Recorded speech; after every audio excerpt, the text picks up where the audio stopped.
Hey there! So do you want to connect more deeply with your audience? Do you want your performances to be unique? Do you want to be a more powerful performer? In this lesson, I am giving you one concept that will shift your live in-person or live online performances for better. You do this work and your performing will up-level right away. You ready? Here it is. No matter what type of music you're singing, no matter the genre, every song is a dialogue. Every song is a conversation. I'm going to say it again. Every song is a dialogue. Every song is a conversation. Now, this conversation can take place with yourself, with someone else, or something else. So when we are performing live or recording in the studio, it's just not the same as when people are listening to you on Spotify or iTunes. When performing live or recording, you may be falling into the trap of thinking that you're a soloist doing solos. No. When we sing, we are having powerful conversations with a purpose in mind. Our voice expressively sharing the sentiments of the story we're telling, reflecting the emotion and the intent of what we want and why we want it now. Humans never say anything unless we want something. We are called to communication with a purpose in mind. Why would singing a song be any different? This concept holds true no matter if you're singing covers, arias, or your own songs. So not sure how to implement it?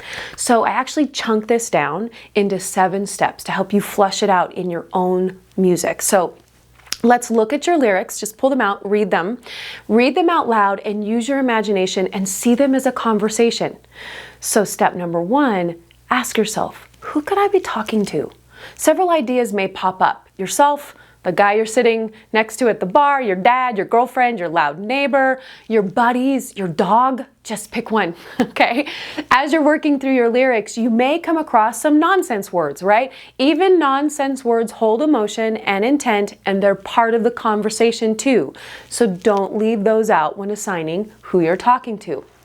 So when I was writing this, I just quickly Googled and came up with some lyrics from The Sound of Silence by Simon and Garfunkel. Hello darkness, my old friend, I've come to talk to you again.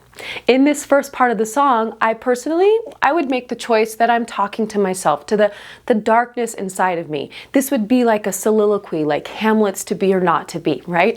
So you could choose to talk to the darkness as a separate entity out there. It may feel better to have a little bit of distance from the darkness. Great, go with that. Just make a choice.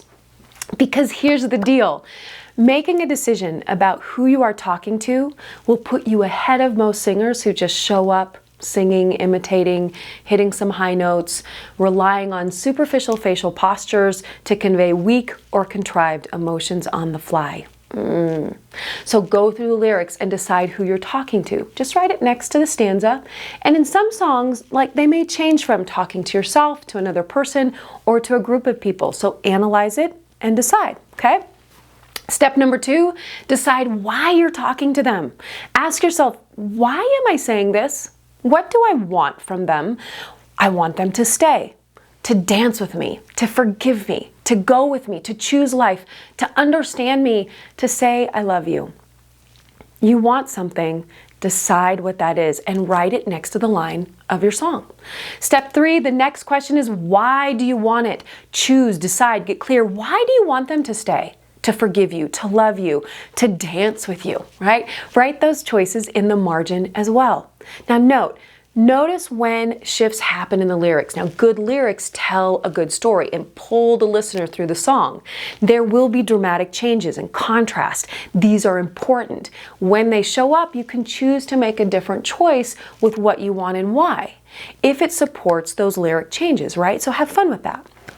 Step number 4, raise the stakes. Raise the stakes by adding the element of now. Why am I choosing to have this conversation now? Why must these words be said right now? What is there to gain for me in this moment now? What could I lose if I don't have this conversation right now? What is it that you want from the other person now? Will they stay or will they leave? Will they believe you or not? Will they marry you or say, no way? Will they join you or call you crazy, right? With the shorter timetable set in your song, your emotional investment is greater. This raises the stakes, this creates more personal buy-in, clearer choices, and if believable, the audience will be right with you. And this works for emotionally intense songs as well as happy, chill, celebration songs, right? Why do you want to celebrate and be happy now? Why do you want to just sleep in and relax now? Why do you want to hold her in your arms now and forever? Add the element of now and your energy and your clarity will intensify.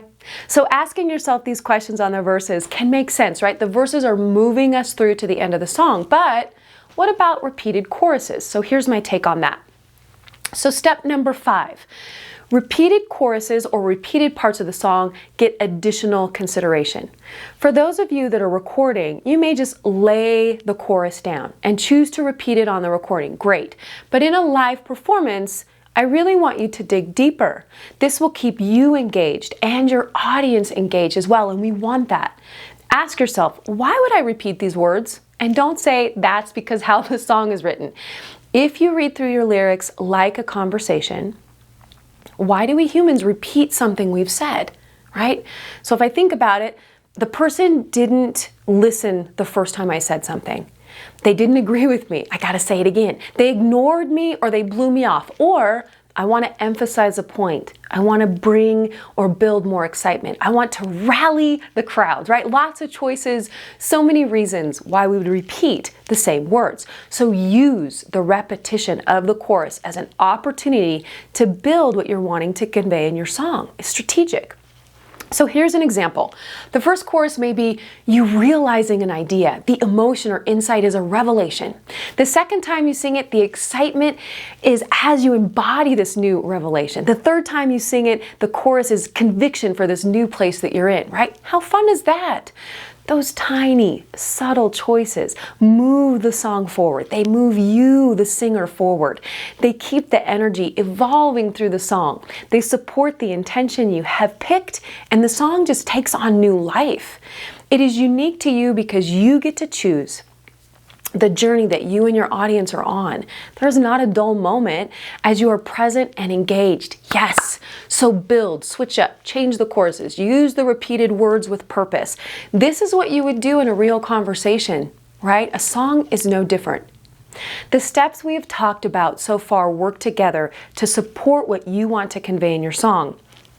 You know who you're talking to, what you want, why you are saying it, you raise the stakes by adding the now element, and you've made choices around the repeated sections of the songs, right? So step number 6, create the texture of your song to reflect what you want to convey.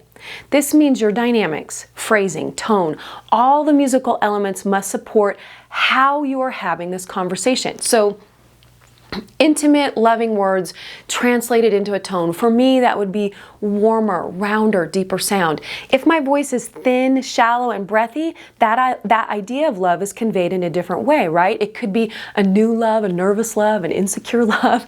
It's a choice, and I could go there if I wanted. The gold is in making the choice and making it align with your intention.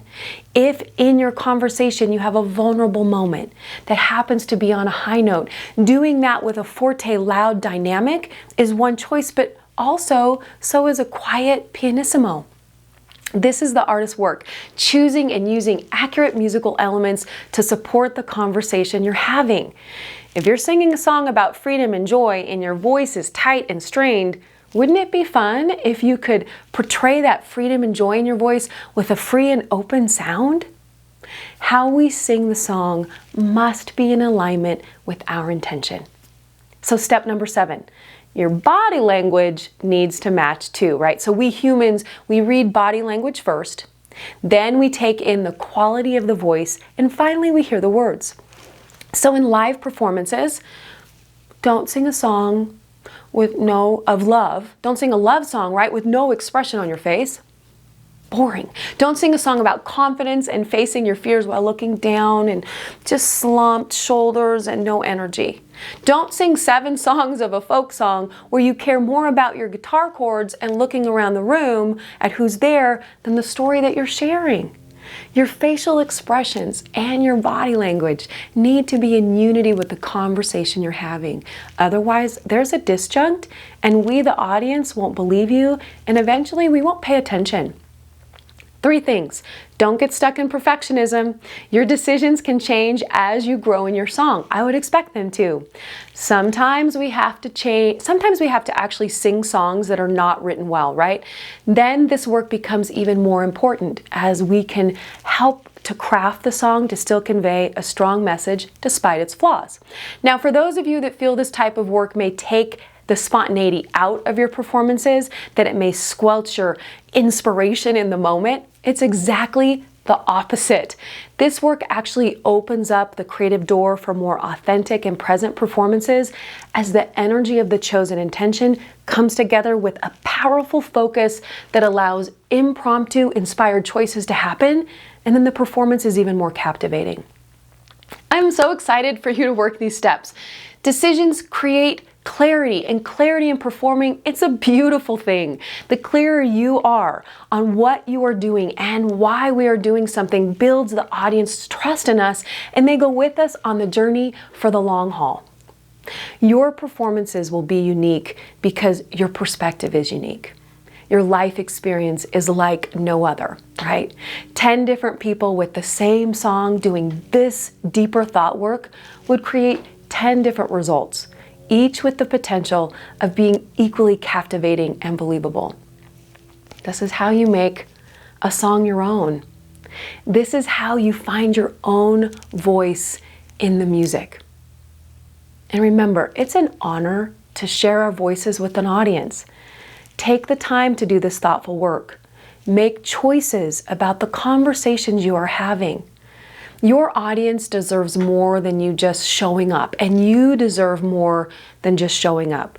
Your craft is calling you to have a deeper conversation. Answer that call. Have fun working these steps. Let me know how it goes. I love to hear from you. Until next time, rejoice in your voice. Bye-bye.